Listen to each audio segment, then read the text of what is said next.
샬롬, 2023년 5월 11일 목요일입니다. 기도하겠습니다. 주님, 오늘도 주의 말씀으로 하루를 시작합니다. 사랑하는 주님, 오늘은 희망할 수 없는 가운데 희망하게 하소서. 어둠 속에서 빛을 희망하게 하소서. 믿음 없는 자가 되지 않고 믿음 있는 자가 되게 하소서. 예수님의 이름으로 기도드립니다. 아멘. 오늘의 말씀은 열왕기하 11장입니다. 아하시아의 어머니 아달랴가 그의 아들이 죽은 것을 보고 일어나 왕의 자손을 모두 멸절하였으나 요람 왕의 딸 아하시아의 누이 여호세바가 아하시아의 아들 요아스를 왕자들이 죽임을 당하는 중에서 빼내어 그와 그의 유모를 침실에 숨겨 아달랴를 피하여 죽임을 당하지 아니하게 한지라. 요아스가 그와 함께 여호와의 성전에 6년을 숨어있는 동안에 아달랴가 나라를 다스렸더라.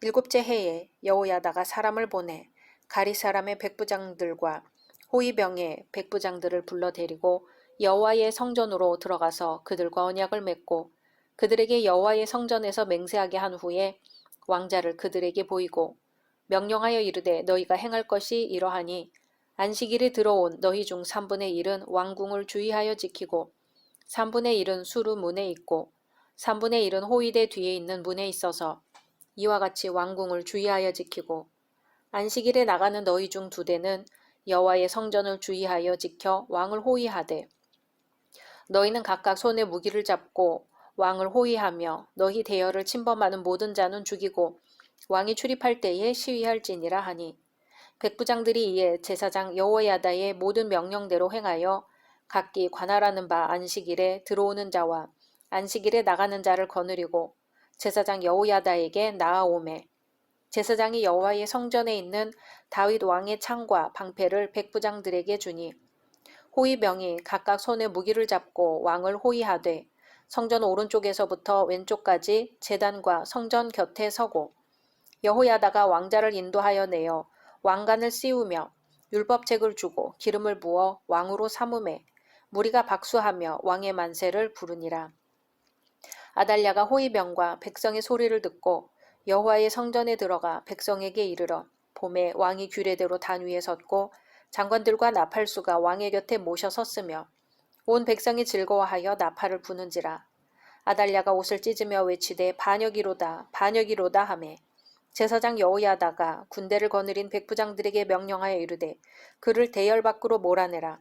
그를 따르는 자는 모두 칼로 죽이라 하니 제사장의 이 말은 여호와의 성전에서는 그를 죽이지 말라 함이라. 이에 그의 길을 열어주매 그가 왕궁의 말이 다니는 길로 가다가 거기서 죽임을 당하였더라.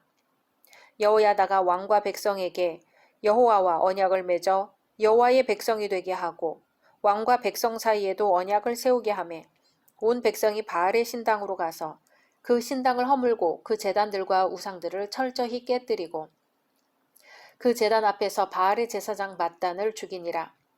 제사장이 관리들을 세워 여호와의 성전을 수직하게 하고 또 백부장들과 가릿 사람과 호위병과 온 백성을 거느리고 왕을 인도하여 여호와의 성전에서 내려와 호위병의 문길을 통하여 왕궁에 이르매 그가 왕의 왕자에 앉으니 온 백성이 즐거워하고 온 성이 평온하더라.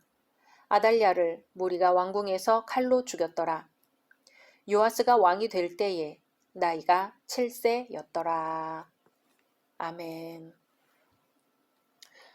오늘 열왕기하 11장은 아합 왕의 딸 아달랴의 정치적 욕망으로 인한 유다의 종교적 정치적 위기에서 제사장 여호야다의 활약으로 다시 유다가 소생하게 됨을 보여줍니다. 동시에 우상을 섬기며 온갖 악행을 저지르던 아달랴의 멸망과 온 백성들의 환호 속에서 왕위에 등극하는 요아스 왕의 승리를 대조적으로 보여줍니다. 1절에서 3절은 아달랴 왕 후의 섭정 과정을 밝히는 부분입니다. 크게 2가지 내용이 있습니다.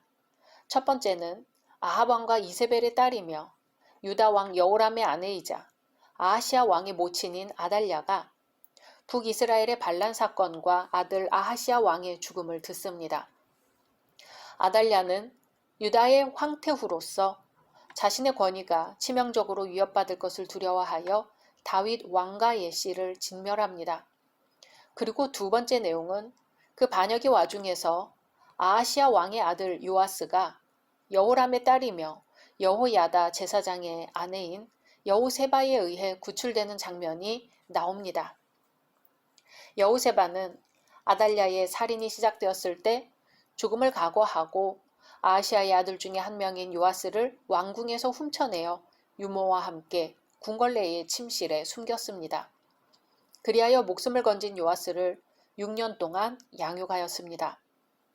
아달랴의 아들들이 성전을 파괴했음에도 불구하고 요아스와 그 유모는 성전에서 6년 동안 숨어 살 수 있었습니다.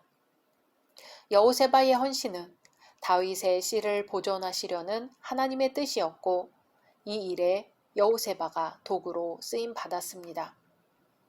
3절이라는 이 짧은 내용만 갖고도 우리는 생각해 볼 것이 많습니다. 첫째는 악한 자들과 교제할 때 엄청난 비극적 결과를 초래하게 된다는 것입니다.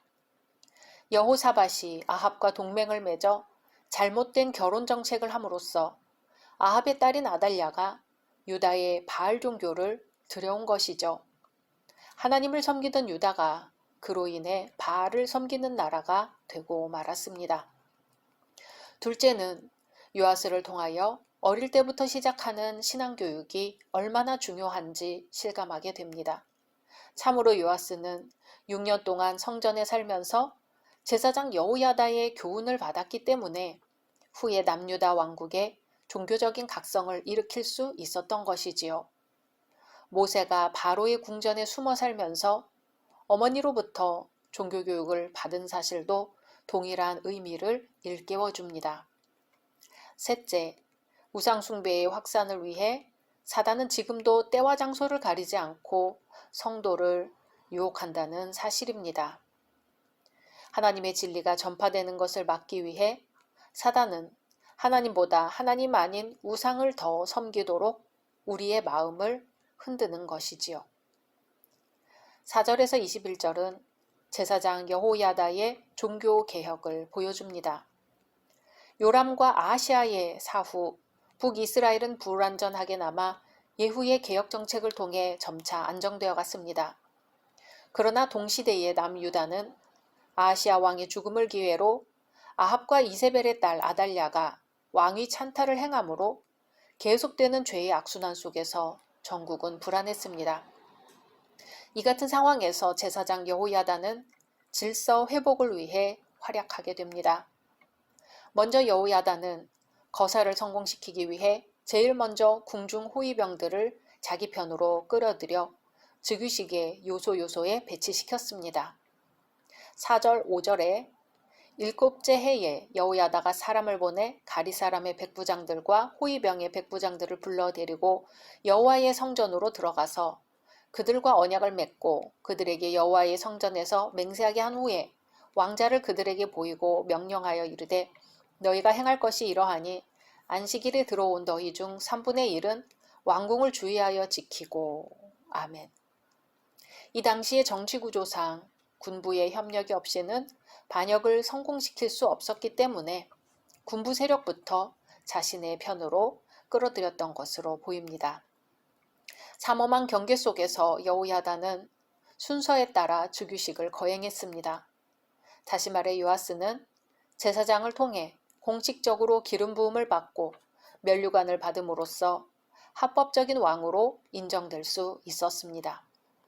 이것은 요아스가 하나님께 인정받는 왕임을 확증시켜주는 동시에 불법적으로 통치권을 강탈한 아달랴와 대조를 이룹니다.